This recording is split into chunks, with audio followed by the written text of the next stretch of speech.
বেলা 10টা বেজে গেল, এখনো আমার বৌমাদের ঘুম ভাঙলো না।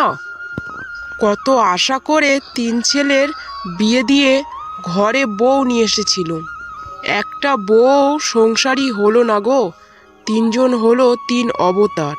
কোথায় একটু বুড়ি শাশুড়িটার আদর যত্ন করবে, সেই সব কি বৌমাদের একটু মনে চিন্তা ভাবনা নেই? না না না, এইভাবে আর চলা যায় না। আজকের আমি ওদের কড়া করে শুনিয়ে দেব। আর শুনিয়ে দেব, আমার সংসারে থাকলে আমার কথা অক্ষরে অক্ষরে পালন করতে হবে। আর এইসব মহারানীদের মতন 10টা 11টা অবধি ঘুম থেকে উঠলে আর হবে না। আর গায়ে হাওয়া লাগিয়ে আমার সংসারে আর কাউকে থাকতে দেব না। কি হলো? এখন তো বেলা 10টা বাজে। এখন ঘরের বাইরে কে ঠক ঠক করে নাড়া দিচ্ছে? ধুর ধুর, আর ভালো লাগে না। কালকেরে বরটাকে বলেই তো ঘুমালাম যে যা হয়ে যাবে যাক, আমাকে সকালে ঘুম থেকে ডাকবে না। আবার কেন এরকমই করছে? সাত সকালবেলা কি আবার ঘরের সামনে ঠক ঠক করে? ভাল লাগে না বাবু। মনে হয় শাশুড়ি মা লাঠি নিয়ে নাড়া দিচ্ছে। দূর দূর, ভালো লাগে না আর। আপনি আপনি এত সকাল সকাল ঘুম ভাঙিয়ে দিলেন, কি হয়েছে? কি হয়েছে? তোমরা 3 বউ আমার ঘরে গেলে তারপর বলবো। এখন আর কেউ দেরি করো না, যত তাড়াতাড়ি পারো 3 বউ আমার ঘরে এসে উপস্থিত হও দেখি। হ্যাঁ, কি হয়েছে বলুন মা, আমরা সবাই চলে এসেছি। আর আপনি এত সকালবেলা যে ডাকছিলেন আমাকে, আমি ভেবেছি যে আমার বর আমাকে ডাকছে। আচ্ছা মা, আপনি তো জানেন আপনার 3 ছেলের বউ বেলা 11টার আগে ঘুম থেকে উঠতেই পারে না।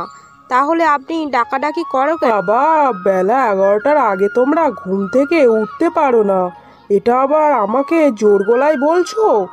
দেখছি তোমাদের লাজ লজ্জা সব একেবারে ধুলোয় মিশে গেছে। শোনো বৌমারা, আমি একটা কথা বলে দিচ্ছি, আমার বাড়িতে থাকতে হলে এরকমই মহারানীদের মতন থাকার হবে না। তার থেকে বরং মা আপনি হাঁড়ি আলাদা করে দিন। আপনি আপনার কাজটা বুঝে নেবেন, আর যখন আমাদের সময় হবে ঘুম থেকে উঠে তখনই আমরা কাজ করব। এই রোজ রোজ অশান্তি ঝগড়া আর ভালো লাগে না। হ্যাঁ হ্যাঁ, তোমাদের এই সবগুলো ঝামেলা অশান্তি তো লাগবেই। শোনো, আর আমার কথা আমি কিন্তু এখনো শেষ করিনি। আমার কথা শেষ করার আগে কেউ একটাও কথা বলবে না।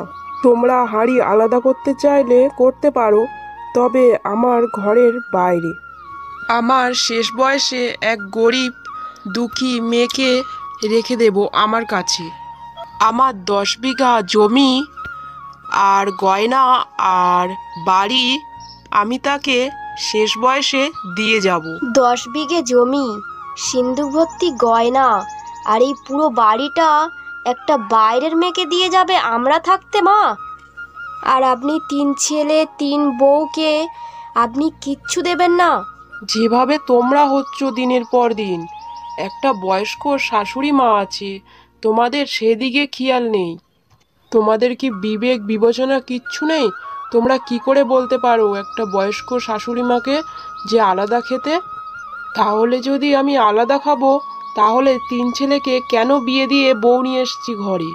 আর আমার সম্পত্তি যদি আমি আলাদা খাবো, তাহলে তোমাদেরকে কেন দিয়ে যাব? আপনার কষ্ট এই 2 বৌমা না বুঝলে কি হবে? আপনার বড় বৌমা আছে তো আপনার দুঃখ কষ্ট বোঝার জন্যে। তাই জন্যে বলছিলাম আপনার ওই 2 বউকে এখান থেকে তাড়িয়ে দিন। শেষ বয়সটা আমি আপনাকে দেখব। কেন দিদি, মায়ের কি 2 বৌমা কি মরে গেছে নাকি যে শুধুই তুমি দেখবে? আর শুধু তুমি দেখবে কেন, আমি মায়ের দেখব। হ্যাঁ হ্যাঁ, ঠিকই তো, আমরা সবাই মাকে দেখব। আচ্ছা আচ্ছা, অনেক হয়েছে, এখন আর দেখবো দেখবো না করে বেলা তো অনেক হলো, এবার রান্নাটা চাপাও। এই রোজ রোজ তোমাদের ঘুমের জন্যে আমাকে প্রত্যেক দিন একটা তরকারি দিয়ে ভাত খেতে হয়। আজকেরে আমার অনেক রকম পদ রান্না করে খাওয়াতে হবে। দেখি তোমরা কে কেমন রান্না করে খাওয়াতে পারো। হ্যালো বন্ধুরা, আপনারা যদি আমাদের চ্যানেলে নতুন হয়ে থাকেন অবশ্যই আমাদের চ্যানেলটাকে সাবস্ক্রাইব করে রাখবেন। আপনার একটি সাবস্ক্রাইব আমাদেরকে আরও বেশি কার্টুন বানাতে উৎসাহিত করবে।